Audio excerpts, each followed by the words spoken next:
so this is an interview especially for the Pluck Lot, and I have my student here, Max, and he started playing when he was 11. Why did you start playing lute? Because I saw in video games and I played D&D, and I thought that would be a really cool instrument to play. There you go. So you found it in a video game and you fell in love with it, and did it sound the same like the video game once you got it? Not quite, but I do like challenging instruments to play, and it actually ended up being a really good fit.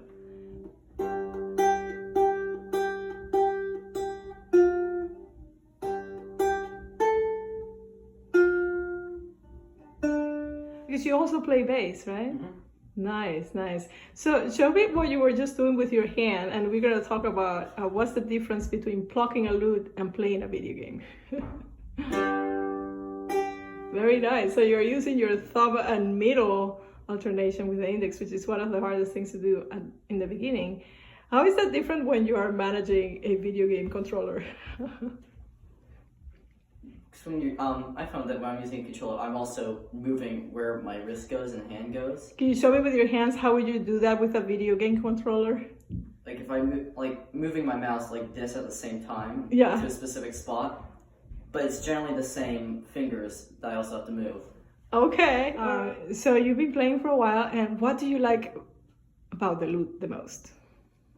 I like the difficulty and the way it sounds. Yeah. What about the way it sounds? I like that it can be deep and have a melodic tone at the same time. There you go. So you love the sound. Great. Awesome. Do you still play that video game that you found the lute at? Oh, yes. What is it called? It's called Skyrim. Okay. All right. Just to know what it is. Thank you so much for the interview. Bye-bye.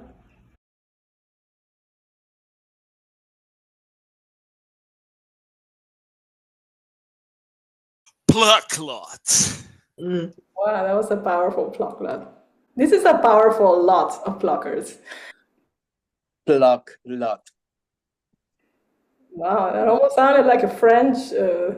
Yeah, Argentinian. Argentina. Dutch. Querido, por supuesto. Pluck Lot. Pluck Lot. Hey, you all play too much solo music. You have to do more ensemble so you can listen to each other and play together. Well, it's a delay. It's a delay. I want to share with you that we have a website now. And in this website, you could find everything related to the Pluck Lot. All the links that we would share here would be in here. And so what is a Pluck Lot? I thought, well, why don't we have a potluck, but with pluckers? And so we don't need to bring music. We just have to bring our ideas, our anecdotes, and share what we're doing. Because we are staring at our social media all day, but we don't talk to each other. So it would be great to just share what we're doing. And it's open to everyone, members of the Lute Society or not, guitarists, violists, anyone who plays plucks or people who loves plucks. Today we're going to have a special guest from the Upstate New York chapter, Mr. Yost, who's already here. And we're recording, so friends that couldn't join today could watch it later. And we will also have Pedro Pedro Sperb. I'm not sure when he shows up, he could tell me how he prefers to be called. But I wanted to do the meeting today all about music education, and that's why I wanted to make sure what is all about lute for kids. So we'll talk about that in a moment. I'm also inviting people from one of my jobs, Notasium, and from my main job, Chapel Hill School of Musical Arts. So lots of content, but I also want to give people lots of opportunities to interact with each other. I want to thank everybody who came last time to see Ron McFarlane and Brandon Aker, which, by the way, I'm thanking.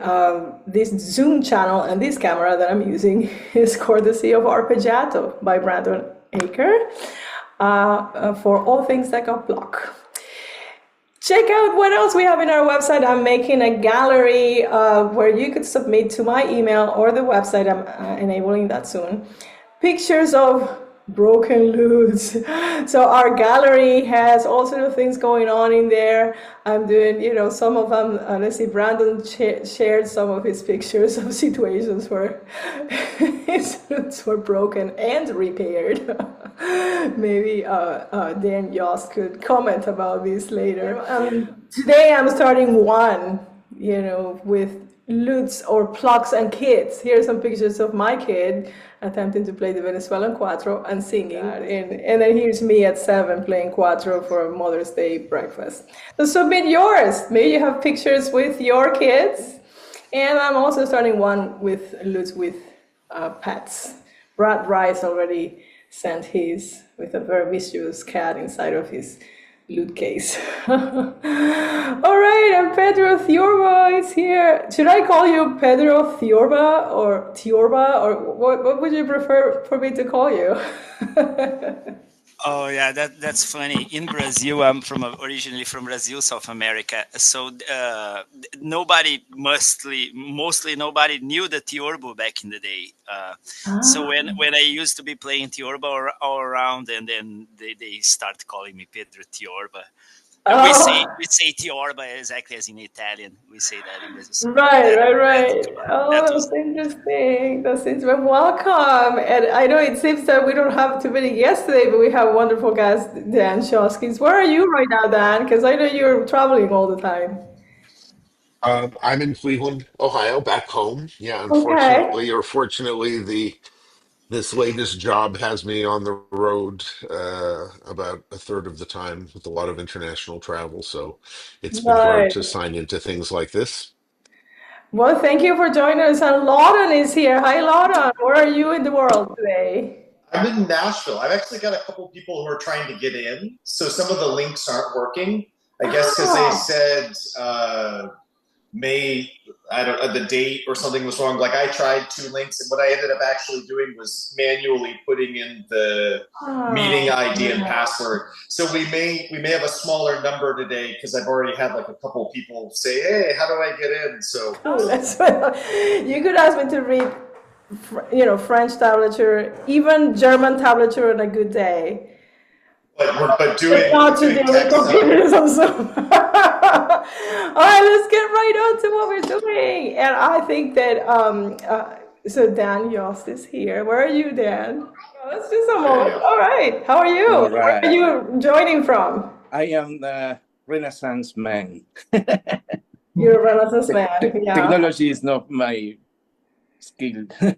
Yeah, I'm the same. So where are you in the world right now, Dan? Oof, busy. Yeah. Right now I working in my first foldable turbo. Ooh. Yeah. We were talking about that with Brandon Aker last session. Yeah. Tell us about that.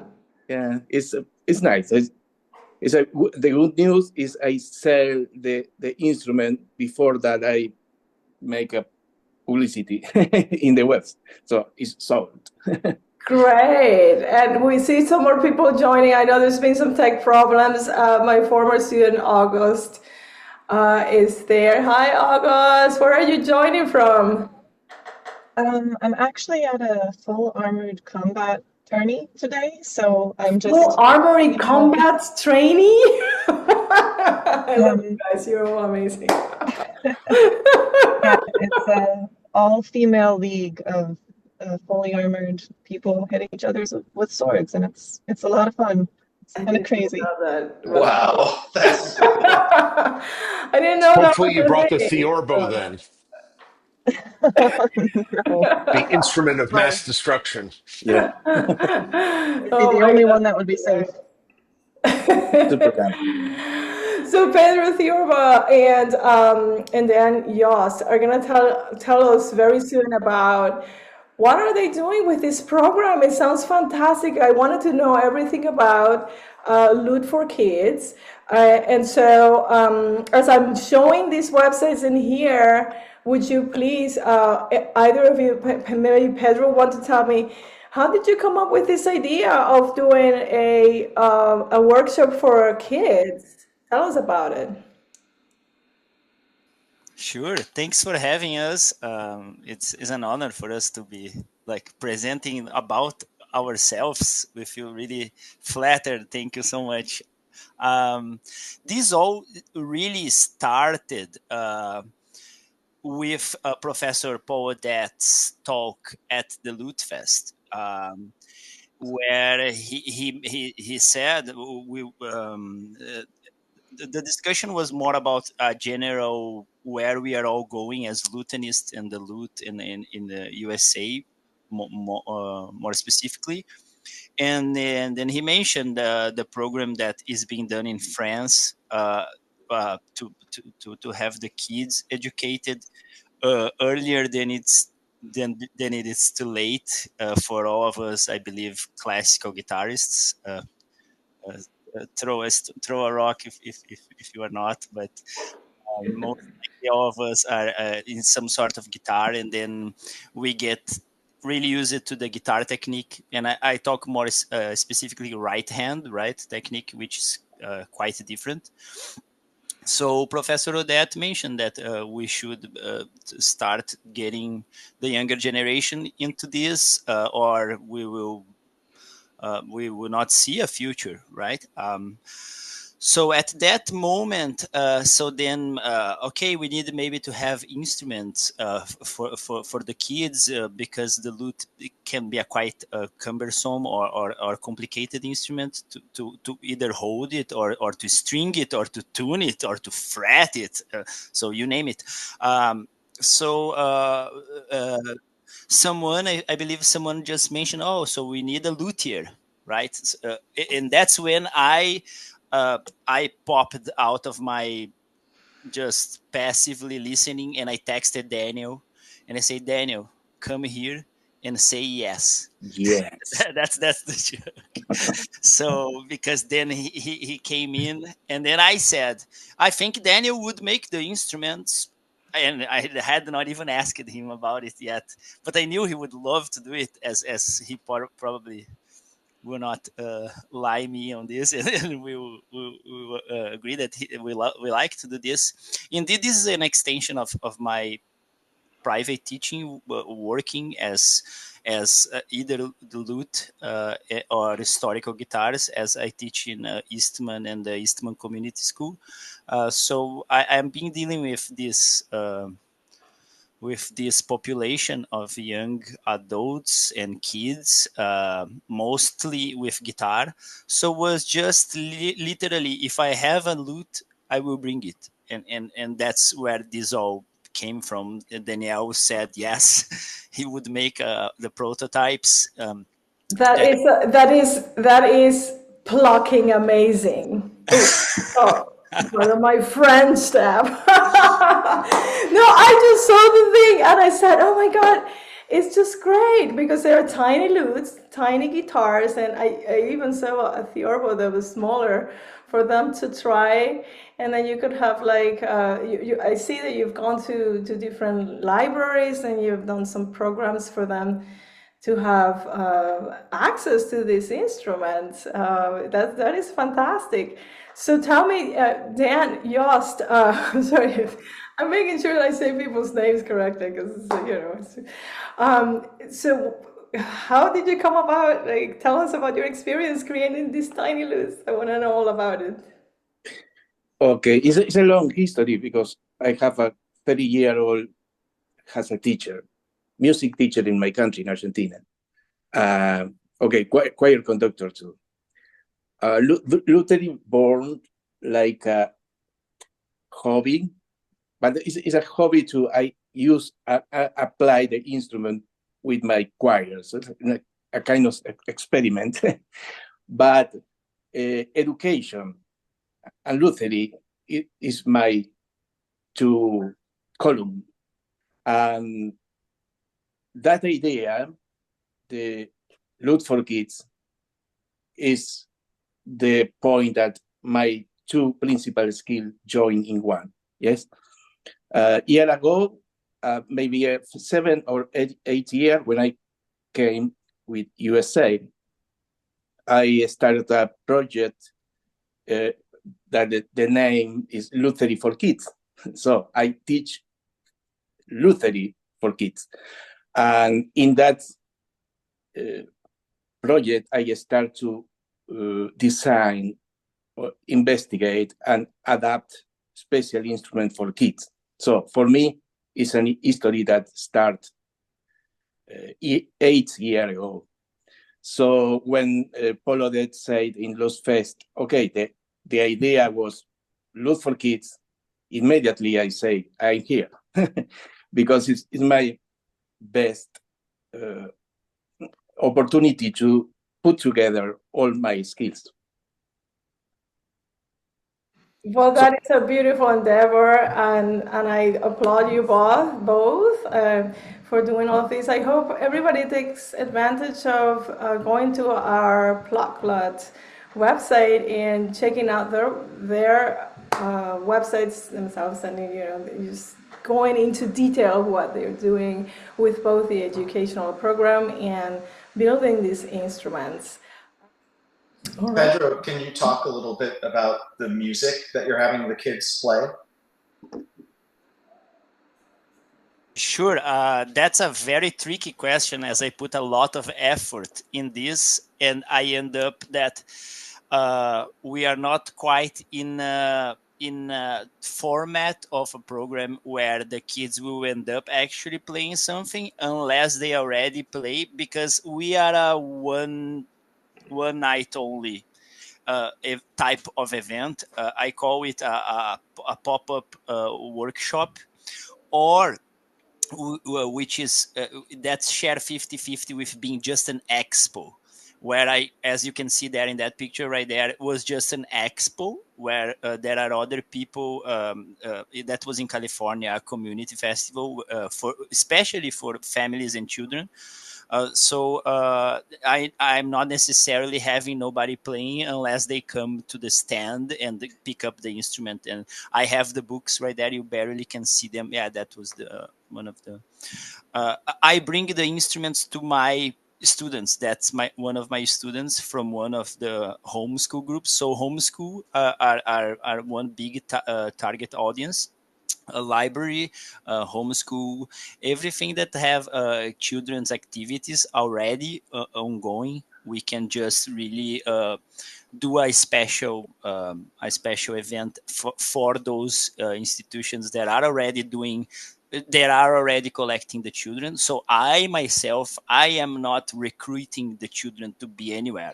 I am just providing this service, let's call it that, where I go, where you have already that picture right there is the Eastman Community School guitar ensemble, which is our most enthusiastic kids. As you can tell, they are really interested in that. But everything is started from a homeschool group. Where they were having a Renaissance fair, and they wanted me to just perform. I'm being contacted to perform, and Okay, Aaron Fired from Notasium. See, I know all these people, but I don't know how to say their names. That's why we got to get together and have a Pluck Lot. And he's going to be telling us about his wonderful method, which, you know what, by the way, I'm so inspired by your method, because I think what awesome situation would be if we take a method like that, like the Aaron Fired, which is a wonderful ukulele method, and make a lute one. Or a guitar one. I volunteer. I want to work on that. I want to get those kids playing lutes and guitars and everything. But respecting everybody's time, I'm gonna move on, and we'll keep talking about lute for kids. But we have other guests today, and I see some of the people have joined. So we have our wonderful LSA editor. Right there. I just wanted to say hi, and many other friends that are joining from here. Please write in the chat where you're joining from. Okay, I'm at Notasium, and I'm gonna go on the guitar slide. Check it out. The guitar slide has strings, and when you go up, they sound just like a guitar, and then you go down the slide.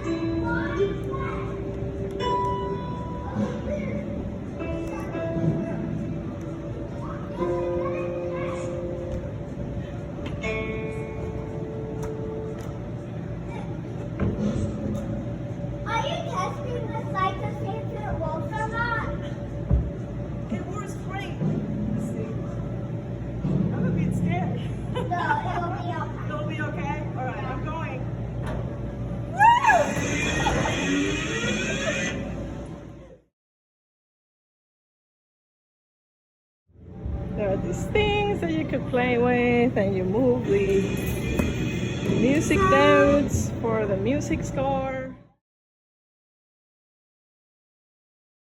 There is, of course, a giant piano where you could jump and play the music notes. It's really cool.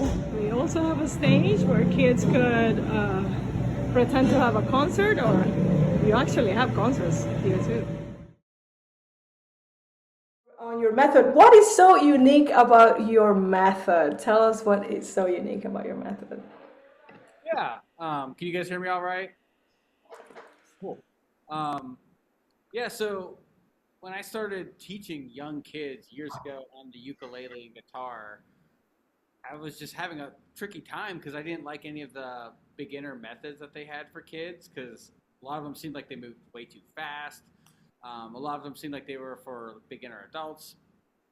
And a lot of them would have like treble clef notation with tab right underneath of it. And so when I'm teaching kids, it was hard for them. They can't look at both spots at one time. So they're looking at the rhythm for treble clef, and then they're looking at the tab. So we decided to try to combine both of those things. And maybe if she makes the screen bigger, can you make it big on me again real quick? Sure. So Aaron is joining us from Notasium, which is a... Am I muted? Oh my gosh, I'm a mess with it. Aaron is from Notasium, which is where music meets play. It's a playground, it's a play space where kids go, and I'll show you how it looks like in a moment. But they also have ukulele, guitar, bass lessons, and piano. And they have group classes, they have individual classes. So show us your method. Yeah, and so since we have a play space, we focus on like younger kids, 5, 6, 7, 8, 9. Which is pretty tricky sometimes. But we've figured out a way to combine like treble clef notation with tab. Well, rhythms. So those are all quarter notes, and they're able to actually count rhythms while reading the tab. And so we have songs with half notes and whole notes, and so we're able to count and focus on making music easy at first for them too. And that's the idea, is like we train our teachers to do a little bit of chords every lesson, a little bit of melodies like that every lesson, counting rhythms every lesson.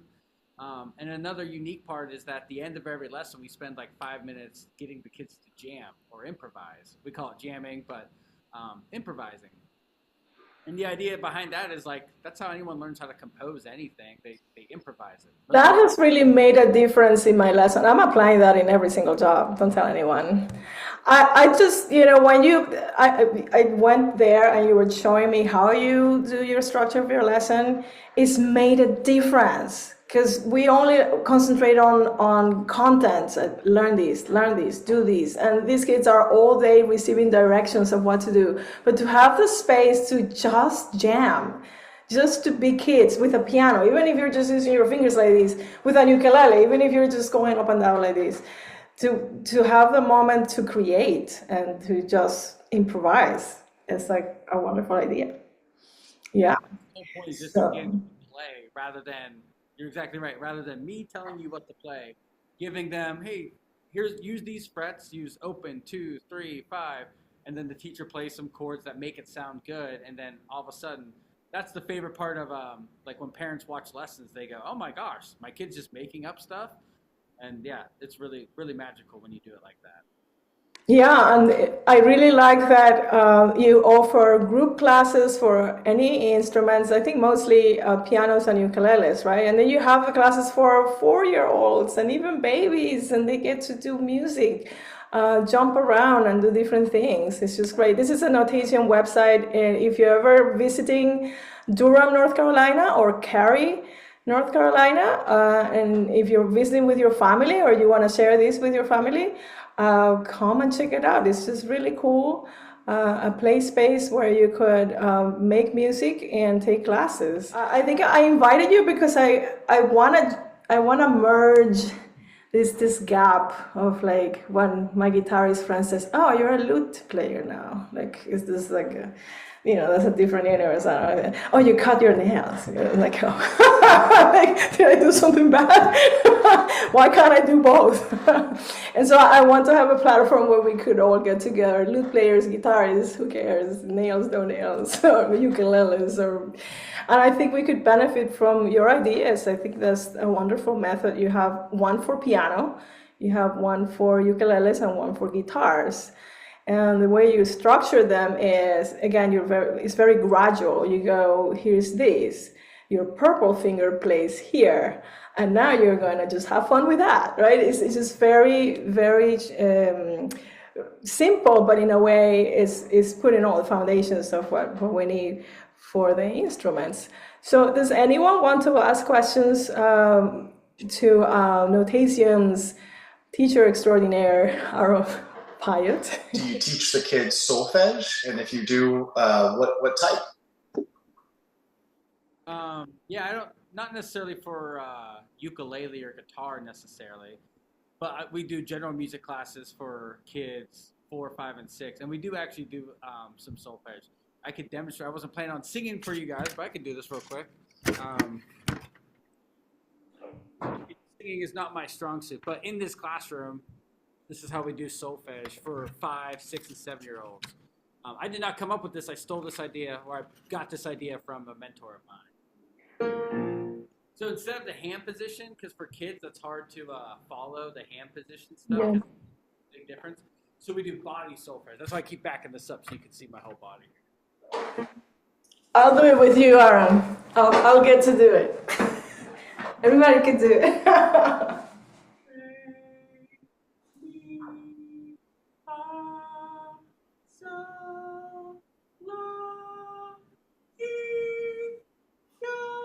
This is when everybody jumps. They love the dough. Like this, because in the group classes, we're just trying to get them to imitate. So I'll go, do, re, mi, mi, mi, mi, mi. Do, re, mi, mi. Yeah, the body solfege has been like a big game changer rather than just trying to use like a hand position.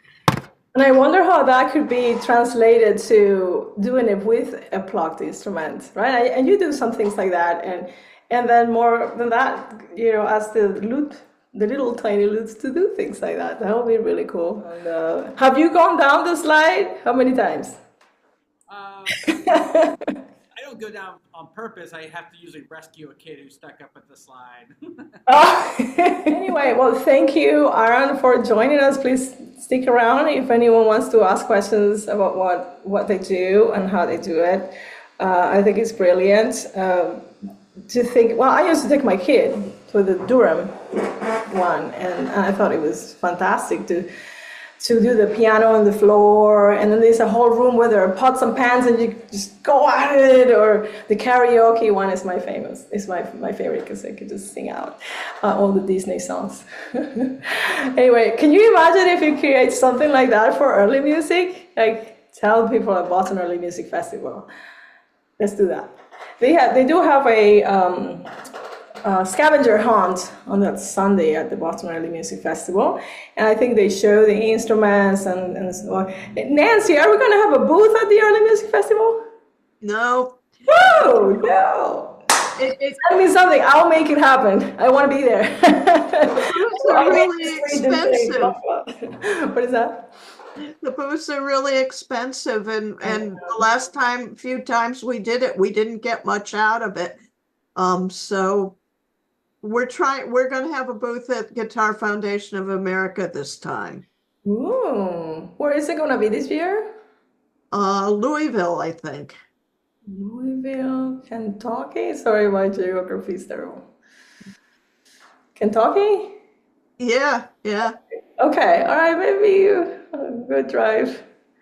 Who volunteers? I want to go. I haven't been in GFA since 2005 when I actually, did a bit of a thing there. But yeah, let's break the gap. What is it with the guitar? It's like, why do you think that we are some sort of aliens because we cut our nails and play blue tablatures? I actually have lots of students that are guitarists who want to cross over, and that's another topic I wanted to bring up. How many of you write in the chat, or if you want to talk, because we have not too many attendees today, so we could do that. How many of you have students who play classical guitar that are interested in Renaissance music, and you're using tabs or some sort of music method that does the crossover? You want to talk about that? Yeah. So London has some. I have many. Adults who want to. It's not everybody has the budget to buy a lute. But what can we do about that? I mean, they're still playing lute music. They're still playing Louis de Milan. They're still playing Dowland. And they're playing a guitar with a capo, and they're tuning the guitar like a lute. So yeah. Yes, is here where I think we should implement some moves. If we had a way that Daniel or any luthier could have more accessible instruments, even for the kids, we've been talking about it. It doesn't need necessarily be a round back instrument. Could be a flat one, which apparently would make things way easier to make. Say if I'm wrong, Daniel, but I believe, and would be easier for the kids to hold that and not get like frustrated with trying to hold an egg in their lap. But here is that thing. I think if we had the instruments, even if it to borrow while a student is enrolled in, let's say, your own students, whoever you are, if they are committed and they have a relationship with you, either through another school of music, either through a after school program in a high school or something like that, if we as the lute society or as the luthier, if we could provide to the educator the instruments that I could be or you, right, society, as you just said, all these kids or these young potential lutenists that are capoing and tuning the third string lower to simulate a lute, all these people could have an instrument in their hand, at least as long as they are committed with taking lessons from whoever it is. So that's what I think could be a great like way to get this ball rolling. But I believe now we are talking with the Lute Society to have some machines that would make Daniel's process of making those instruments faster and more affordable, and then I could have a bunch and be passing them around, and any other satellites educators could be also contributing for that. Hi, David Montagny. Did I say your name right? Close enough. It's Montaigne. Where are you joining from? I'm up in Northern Virginia. Northern Virginia. All right. Thank you for joining today in the second edition. We were talking about music education. How can we make lutes more accessible? And of course, Lute for Kids is doing a wonderful thing in upstate New York. It was a fight to get in because I was having trouble with the links. I know, I'm sorry, I'm so new at this. I promise you guys, first of all, I want to interview every single one of you because everything you're doing is fantastic.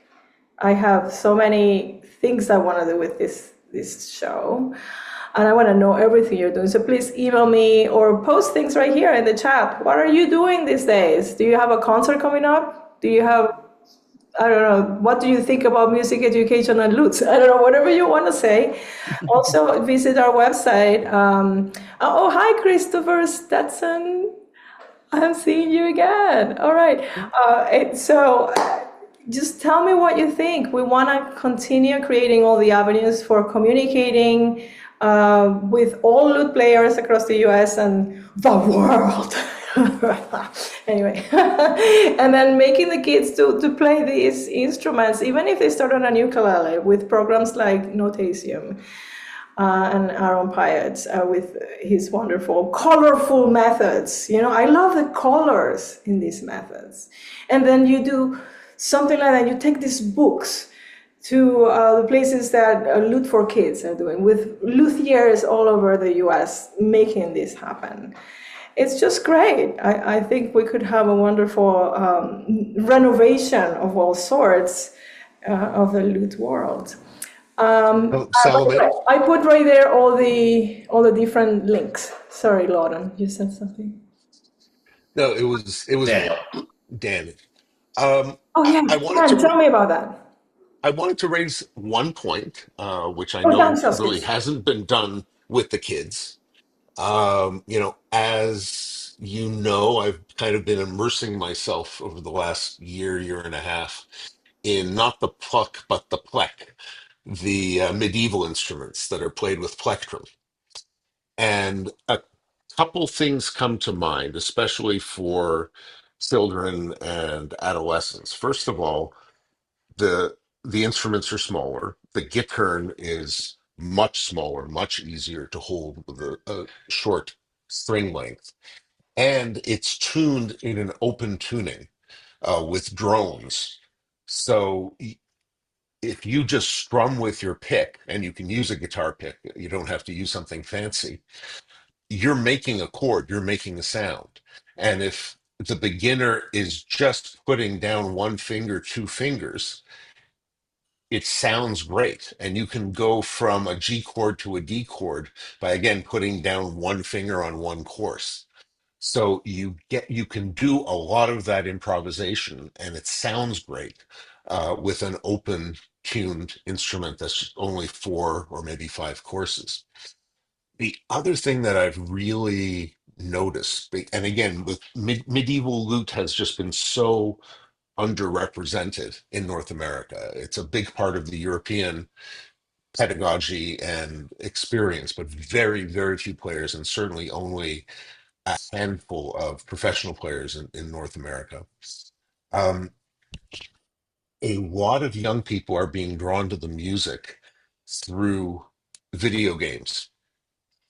There are a lot of video games that have medieval music, and I have found on my own YouTube channel the number of views, hits, and comments for the medieval rep is 10 times higher than anything I would get with Baroque or Renaissance. And it's And then he talks about he says, it's the same. I've used my video controllers like this, and it's the same movement that I need for my phone. It's like, yeah, if kids could spend more time doing this and less doing this on the screen, that would be great. So that's a great point that, and I have to have you back. You have to be a super special guest. I want to know everything you're doing with the medieval instruments. I'm seeing all your videos on YouTube, and I want to get a Cito. I have more instruments than shoes. I think all of us have more instruments than shoes. And I don't know when I will ever use it, but I want to get a Cito and play like you when I grow up. Anyway, yes, Brandon Aker also recorded music for a video game. And most recently, Boston Camerata just released a video that shows their work as an early music. Finally, an early music group recording music for a video game that is set up in Arthur, the round table and everything. I think that, what is that other group from Cleveland? Dan, the Pentiment video game.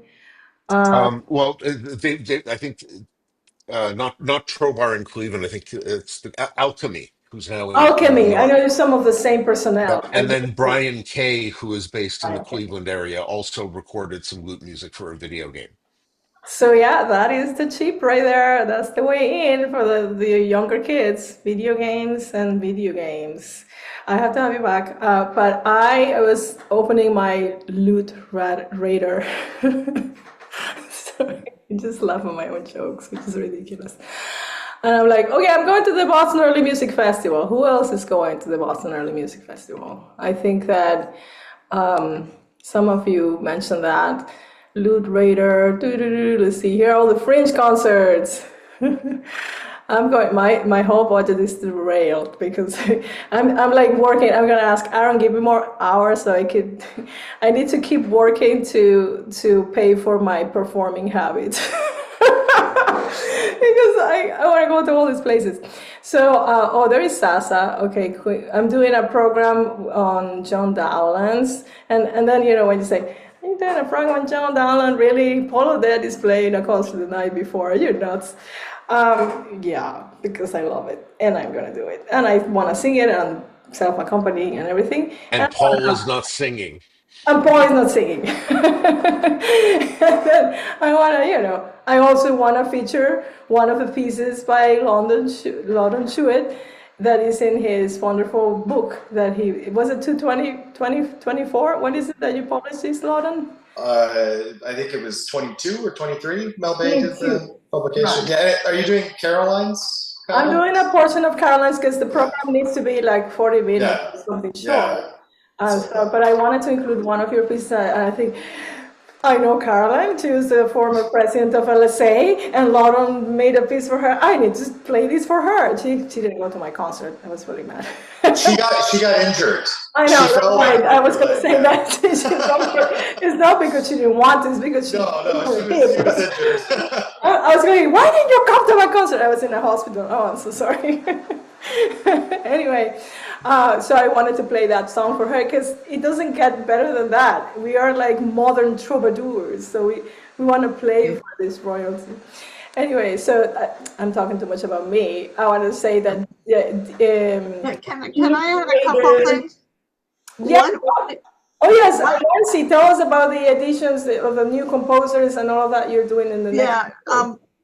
In the digital supplement that just came out, there's a whole section on new composers, and we will have part 2 in the issue that follows, and we're just working on that right now. But I want to go back to the instrument thing. I absolutely love the idea of having some instruments that are part of the lute rental program, but maybe in a different category for the kids. But we need to get these instruments made, and that requires money, and that's the real quandary. That now the donations are really down this year due to the problems with our, Washington, and everybody's income is different, and nobody's donating this year, and I just don't know how we get around that. Yeah, but I think it's doable because if we do grants for underserved kids, grants for education. I mean, I think it's doable. And again, I volunteer. I don't really want to do all that. But continuing here with my lute radar. Oh, my teacher, Doc Freundlich, he's playing with Hesperus. And then Crazy Me is doing another program on Italian music. I'm taking 3 programs to them. Well, maybe if we look at it from a different perspective and try to make the Lute for Kids program to have some notoriety via Patreon and try to get our money from that rather than asking individual donors. But yeah, absolutely. Right now we have less donations for the scholarships than we've ever had other years. So. But there are still some scholarships. So there are some scholarships, and we will probably be dipping into the our reserves to fund all of them because Eric Hansen is playing with Entwine. He told us last time. Oh, I'm not missing that program. I'm definitely going to that one. And then, do you see any more lutes? I don't know. This French program. Listing is accessible in their Boston Early Music Festival website. So if you want to check it out, if you're coming and if you're not. But yeah, it's like you were saying, funding is always the problem, isn't it? But I think that because we are creating new things, like, there's this new program for kids, I'm sure that that's going to be noticed by someone who believes in education and wants to fund. And I volunteer to do a method for and use it and do a pilot in North Carolina. I would love to do that. There is the room for that. And even so, why not go farther and do the method for bigger kids. I mean retired professionals who have the means to pay for these methods and instruments, who find some of the methods really great, but the pace is not quite what they need. And so maybe that is something to think about as well. You see, someone says that the Musicon lutes are quite affordable. Well, $650 maybe not that affordable for someone, but yeah, I It's think still a lot less than it's still a lot less. and other, and they're decent. I played a few. They're decent. They're good starters. It's not down to the Yamaha classical guitar, which is what we need. We need a lute that is like a Yamaha classical guitar, but it's getting closer. If I may say something about this after school or any type of school program, it sounds like we could have these instruments being offered to schools and having them having the interest in having their closet with a lute or two or so, in which case schools probably have some sort of grant funding for getting those, and then just getting whoever is making the instrument paid and whoever is teaching paid. I guess that would be the least for them. So I really believe is the resources are out there. We just don't get to them because we are not, I think, really seeking like as we could. I guess everybody else have like as I always say, we are not making any money out of this program specifically.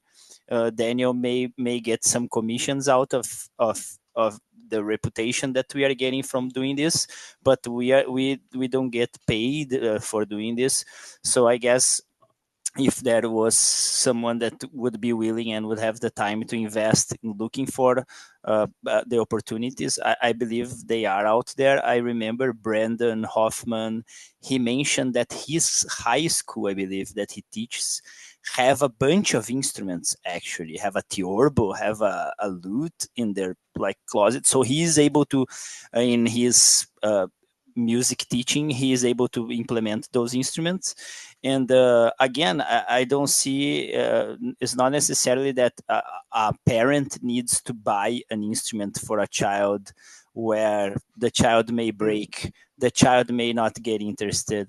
And if we could get a larger I say government because in Brazil everything that is education related is government related. So, but I am understanding that here in the USA, not necessarily. We don't need to have a certified any certification from the educational government, if that's a thing, because Lute for Kids have its entire lesson plan is based on the New York standards for the arts, which limited and frames how teaching should happen. So we built our program on top of that, and that's never a requirement. For example, nobody wants to see that. No place that I give any presentation or events, they not necessarily are. Oh, if you don't have a certified New York State education or whatever, which I put a lot of effort in doing it. So I think it's way more feasible than at least than in Brazil, where you would need a lot of permissions and you would be fighting the government's already established way of educating. Here it feels like we are more empowered as educators to offer different things, and most likely we are welcome with new ideas and at least where I have been going with the Lute for Kids is a really, I don't expect to be so well received. You know, I don't What do you think expect. about that, Aaron? What makes, I know ukuleles probably cost $50, but that makes a difference to buy a ukulele than to buy a lute. But what do you think it draws the families other than the wonderful playground to bring them to have lessons? And what do you think about that? Yeah, I think having a play space, it just gets people used to coming here. It's a great advantage that we have because not a lot of people teach kids under 10 guitar or ukulele. And yeah, having the ukulele. The reason we even teach ukulele is because it's a small guitar and all the shapes work, and it's easy to sell people on that. It looks like a guitar. Sometimes I tell the kids it's a baby guitar. They kind of get that immediately. Yeah, and it is some, like, group piano is way more popular than ukulele. We kind of have to educate people, even for us, about ukulele. And they're like, why ukulele? Why not guitar? And we say, because it's cheaper, it's smaller, easier to play. Plus, all that stuff immediately translates over to the guitar. So maybe Dan Chosky's idea of starting with medieval tunings may be the way to go. If you want to play, because some of the class that I do with you at Notasium is kids just holding the instrument and strumming. Are you sleeping? We're not doing anything with this hand. We're just doing rhythms, and we are singing songs they know, but they are open strings. I don't know what you're thinking. I mean, we do want to introduce the Renaissance repertoire and the medieval repertoire and the Baroque repertoire, but how can we use that repertoire and transform it into something as simple as singing a tune and strumming a chord, open chord? That could be something, a way to go with early music too. What do you think about that, Dan Shoskis?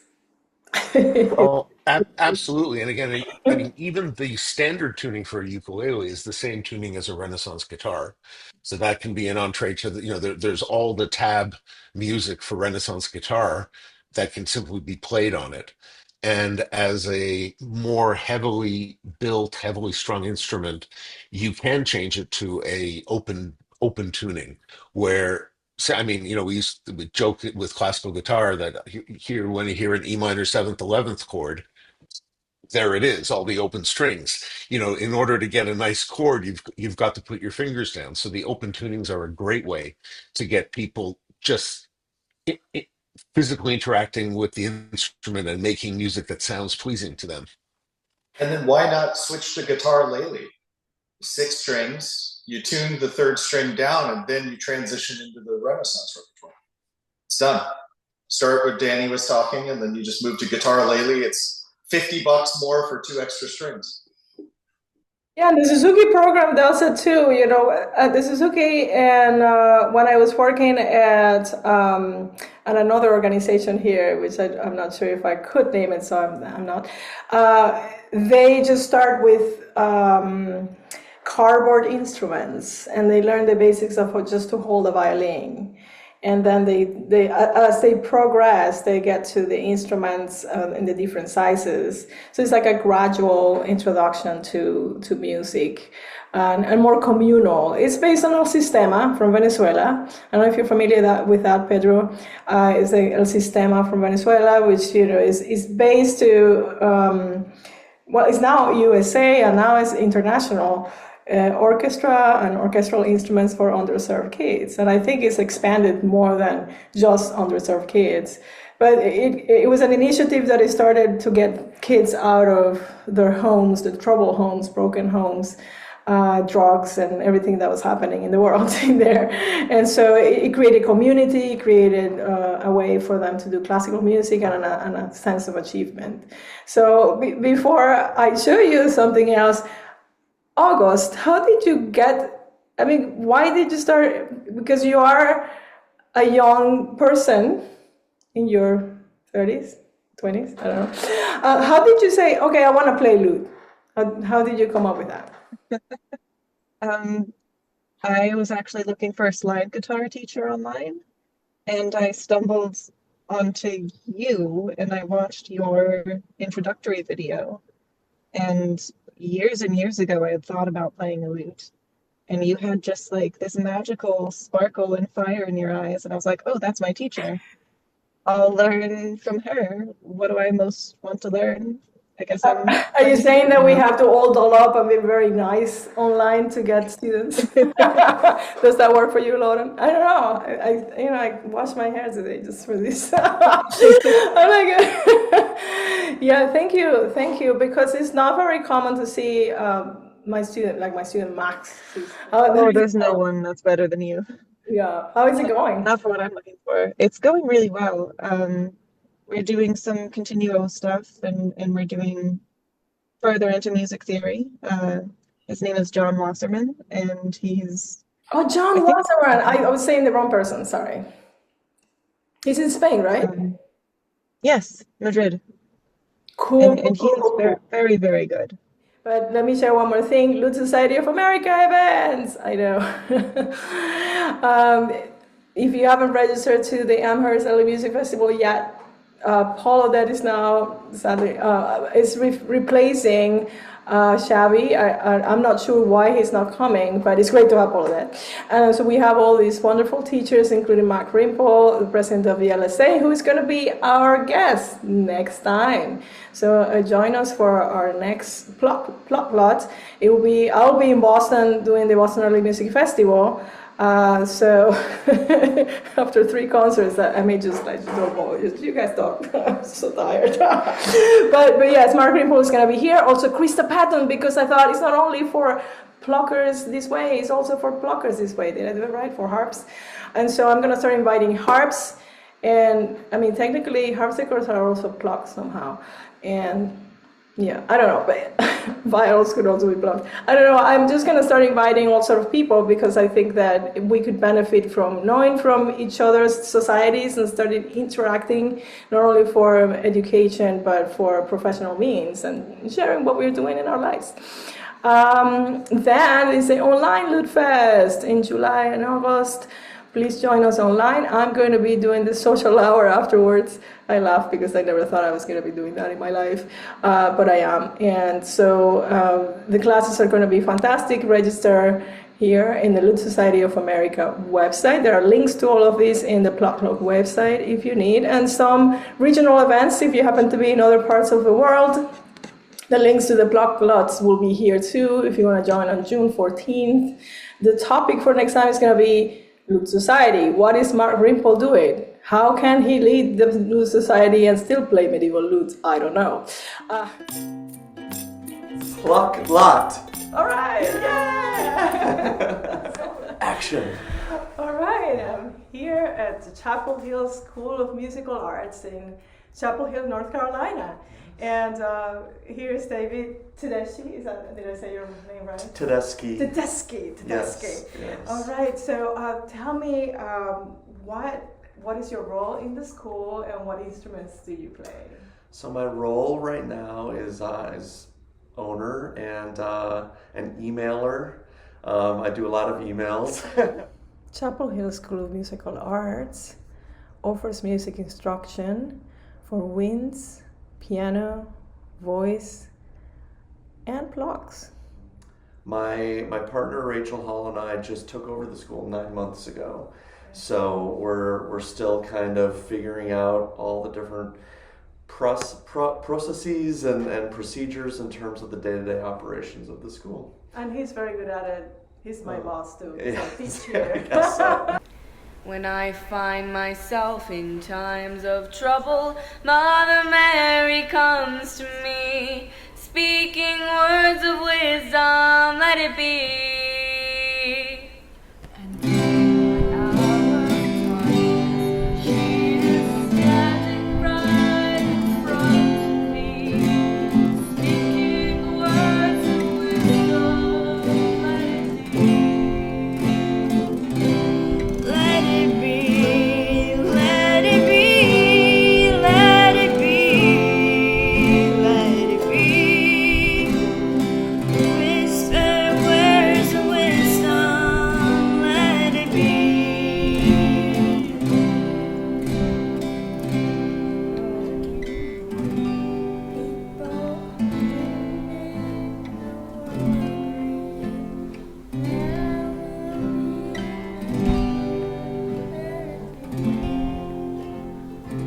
So I play the drums. I went to the Eastman School of Music and studied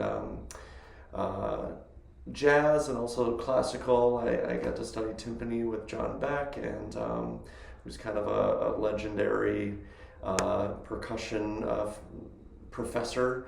And then I also studied drums with Rich Thompson, and kind of made my living in New York City from about 2009 until 2024, teaching, but also doing a lot of performing. Right, so you're a drummer, but here's the most important question. Yes. Have you ever plucked? I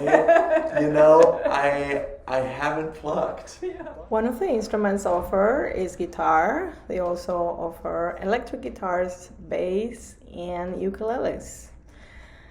It's a school that is for all ages, from elementary school kids to adults. Here, but in general, it's an exciting time to be a music school owner, just in terms of the importance of the arts. And so a short answer, I feel like music is as important, if not more important now than it ever has been. And you know, the plucking instruments are such a broad and wide array of instruments that I feel like we're in an upswing. What do you feel like? Oh, well, I think that usually piano takes the goal because the piano is such an approachable instrument. But my question is, how can we make guitars as available or ukuleles as available as a piano or as approachable as a piano? And I know this historically, this school has been mostly intended for vocal students, for Broadway musical, for, you know, that's been sort of the legacy of Sharon Szymanski. But I wonder now what the perspective is in terms of what are we going to do to make these instruments more approachable as the piano is or as the singing is. Yeah. I genuinely believe it comes down first to having a school that has really great teachers, such as yourself. You know, when you have a teacher who's passionate about what they do and believes in the instrument and believes in the music, that will just flow right into the students. You know, speaking from my experience, I'm a product of my grandmother, who was a choir teacher, my aunt, who was a piano teacher, and my mom, who played saxophone and played bass clarinet. I'm a product of all that. That's part of my legacy, and I'm sure that you or any incredible guitarist or instrumentalist in general has a similar story. So once again, to kind of summarize all that, I think it starts with having great teachers, and here at CHSMA, we really do have some amazing teachers. I think you've given us an answer, which is the family, community oriented approach, and that's why I like working here, because you're following that the Szymanskis have done, which is to keep it as a family-oriented place where everybody feels welcome to perform, to play, to be a musician. All right, well, thank you very much for taking your time out to be interviewed by me.